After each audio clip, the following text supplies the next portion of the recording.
tsara sa manakory. Tratrasin'ny reflet na soleil nga moa mahatonga tsy mahita. Akisako le reflet na soleil ary. Ahory. Izany tsara. Zay ve sa zay? Zay. Aleo raiky voalohany igny zany tena. Zay? Raiky voalohany zao. Raiky voalohany zao tsy zao tsy misy zao.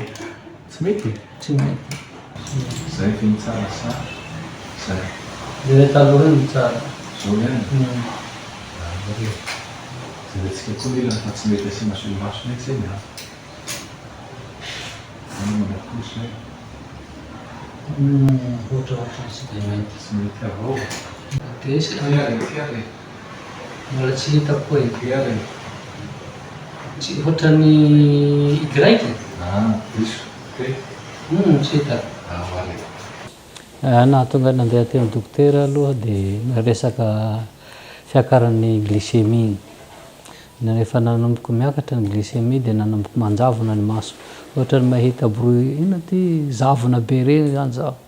Na akaiky io na lavitra zany dia tsy mahita aho zany. Dia nanapa-kevitra hoe aleo manantona dokotera satria ny mana dokotera tena tsy dia tsara satria risque amin'ny fahasalamana zany. Ny fanentana anazy atao dia hoe mila jerena isan'andro na isam-bolana ny toe-pahasalamana mba hialana amin'ny risque amin'izany amin'ny farany any. Manahaka izao zao raha ohatra ka nijery isan'andro ny toe-pahasalamana mety mino aho zany fa mety tsy manana problème loatra na fiakaran'le glycémie na le fahavoazan'ny maso. Ka manentana ny vahoaka zany mba hijery isan'andro na isan-kerinandro na isam-bolana ny toe-pahasalamana rehefa misy azoazo. Tena tsy zaho zany tsy dia zatra zany le manapa-kevitra satria le zavatra tsy nianaranao. Fa aleo aloha manantona dokotera dia dokotera manome hoe ty mety ty tsy mety.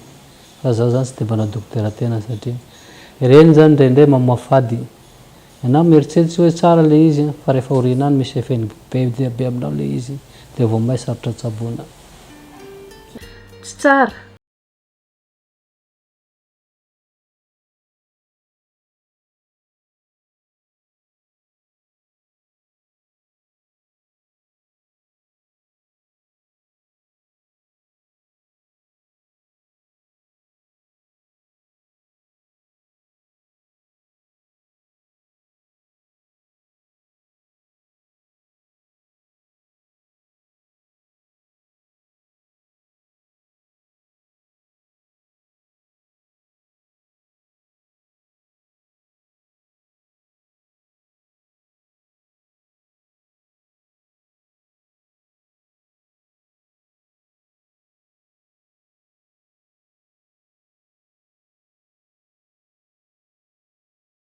Oliara aloha ny olona mazoto mamonjy dokotera raha misy tsy fahasalamana ny masony na misy tsy fahitana na misy aretina masony dia manantona dokotera ny olona eto Toliara. Raha ny eto Toliara zao atao amin'ny hôpitaly be aloha zany no ananako antotanisy. Raha ny eto amin'ny hôpitaly be dia mety amin'ny 3 isan'andro ny olona mamonjy dokotera maso. Dia ny aretina mpitranga matetika ao ny maso menamena na ny conjonctivite hoy isika, dia ny allergie amin'ny maso, dia ao ny tsy fahitana vokatry ny tsy fananana solomaso, dia ao koa ny dona isan-karazany mahazo ny maso. Le sokajy taona eto manomboka ao amin'ny 9 taona eo ka hatramin'ny 17 taona dia samy ahitana karazan'olona manantona ny hôpitaly avokoa. Amin'ny ankapobeny ny rivotra eto Toliara mihitsy no misy rivotra misy bibikely atao hoe acarien, dia ny ankabetsahan'ny ankizy tratran'ilay atao hoe allergie conjonctivite allergique. Dia izay no mahatonga ny ankabetsahan'ny marary miditra ato amin'ny hôpitaly manao fizahana maso. Io tokoa manahirana mitsabo an'io allergie io satria ny antony fanaontsika matetika moa raha ohatra hoe allergique ana drakaka ohatra le olona dia tenenitsika inona ny fanafodiny allergique ana drakaka, inona ny valiny ary zay mahay, tsy mihinana drakaka. Dia inona ny fanafodiny allergique ana tratran'ny vovoka, dia atao zay tsy efanenana amin'ny vovoka. Zay zany tena fitsaboana tsara indrindra, fa azo atao ihany ny hoe manisy fanafody fa tsy vahaolana maharitra akory zany. Azo atao koa ny manao solomaso protecteur hozy tsika, dia voadonan'le solomaso ilay vovoka dia tsy tafiditra ao anaty maso. Ary ny anankiray vahaolana anankiray koa fampianarana ny olona anasa tarehy intelo isan'andro satria mahazatra tsika gasy ny maraina ihany tsika manasa tarehy fa ny riva tsy manasa tarehy dia amporsiantsika anasa tarehy intelo isan'andro satria raha ohatra hoe tratra ny vovoka le tarehinao iny ka matory ianao dia milatsaka le atsemboha dia miditra ao anaty maso dia mihetsika le alerziana maso.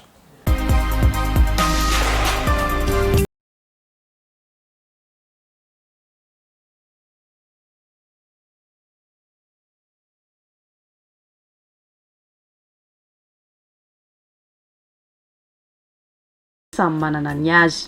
Ny tsy fahafantarana aloha eo ihany fa ny tsy fiheverany olona mihitsy hoe mety ho sitra tsy miody ny masony rehefa marary izy dia izay mahatonga azy tsy manatina tombom-pahasalamana. Mieritreritra izy fa ho sitranao azy amin'izao na mieritreritra izy fa tsy maintsy mandalo aminy le aretina dia izay mety manaka anazy tsy anatina tombom-pahasalamana. Eo ny tsy fahafantarana mihitsy hoe tokony hoentina any amin'ny hopitaly ny maso rehefa marary fa mety eo koa angamba ny mety tsy fahampiana fahalavitany toerana anatonana aty amin'ny hopitaly. Mety ho isan'ny antony koa ny antony ara-bola amin'ny tsy fahafahana mamonjy hopitaly amin'ny tsy fahafahana mandoha vola.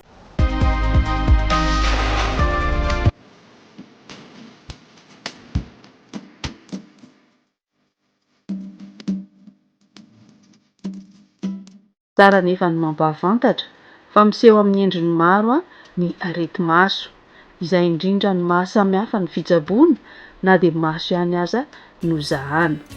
Ny fitsaboana maso tsy hoe manao solomaso ihany fa singa iray ao anatin'ny fitsaboana maso ny fanaovana solomaso. Ny fanaovana solomaso dia ny olona tsy mahita ka mila solomaso, ny olona tsy mahita soratra, tsy mahita lavitra na olona mararendo ka mila manao solomaso dia izay no mena solomaso fa tsy izay rehetra miditra ny hopitaly akory dia mena solomaso avokoa.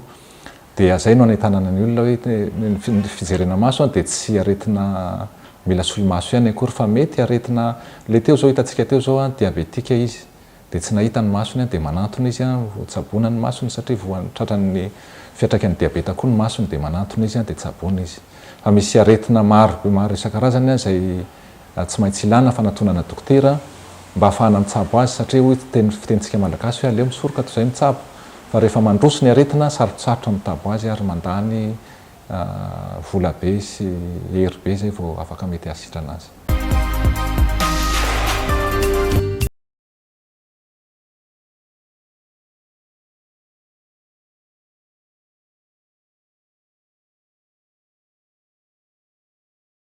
Solomaso izay tsy mifanaraka amin'ilay maso tsy nandalo fizahana tany amin'ny mpitsabo vokany mihasarotra ny fitsaboana. Tena misy vokadrasiny mihitsiny satria mety tsy mifanaraka amin'ny masonao ilay solomaso anaovanao. Indraindray izy ireny dia misy degréany, misy aksa izay tena manokana mihitsy ho an'ny olona anankiray kanefa dia anaovana fotsiny forsena anaovana fotsiny satria hoe solomaso fa manimba amin'ny maso izy ireny. Fa ny olona tsirairay dia samy manana azo lazaina hoe degrény solomasony izany ny olona tsirairay fa tsy voatery hitovy akory ny olona rehetrarehetra. Dia izay mihitsy ny ilana ny dokotera maso mba hijery nyreny degrény solomaso ireny mba hanome izay solomaso saza ny olona tsirairay avy. Ny solomaso contre soleil misy tena tsy izy ireny solomaso ireny, misy contre soleil misy degrény mantsy izy ireny amidy eny an-tsena ireny indraindray. Ny ahoana moa nalalantsika hoe solomaso contre soleil tsara izy. Ny atao hoe solomaso contre soleil tsara dia anaovanao izy dia mahita tsara ianao ao anatiny. Nanaovanao dia tsy maizina ianao ao anatiny. Anaovanao izy dia tsy miova ny sary na hoe déformé moa tsika. Miolana ny sary ohatrany fa raha misy an'izay izy dia tsy sahazanao izay ilay contre soleil.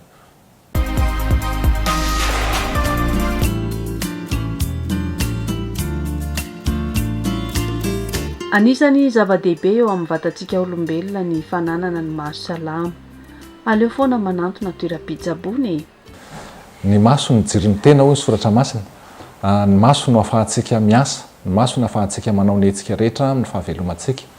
Dia tokony kolokoloina mandrakariva ny maso. Raha misy olana kely madinidinika amin'ny maso dia ataovy izay anatonana mpitsabo maso na fanatonana tombom-pahasalamana hitsaboana ny masonao mba ahafahana miaro ny masonao, mba ahafahana mikajy ny masonao. Fa raha simba ny maso dia tsisy ny nazontsika atao angefa dia na ny famokarana na ny zavatra atao dia tsisy azo atao raha vao tsy manana maso tsika ahitana.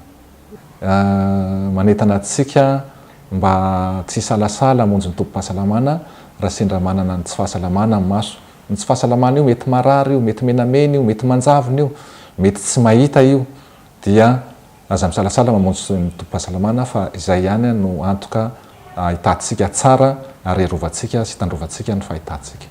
Ny areti-maso ohatra ny aretina rehetra ihany, misy aretina faran'izay tsarotra zay ozy ny dokotera hoe urgence, dia satria ny antony dia mahatonga fiatraikany ratsy amin'ny maso. Dia izay no tokony tsy salasalantsika mamonjy dokotera maso satria misy fotoanany ihany, misy fetrany ihany ny fomba fitsaboana maso amin'ireny rehetrareny. Dia ny dokotera ny mamaritra hoe tia no tsy maintsy anaovana fizahana maika ary nahazo anaovana fitsaboana faran'izay maika.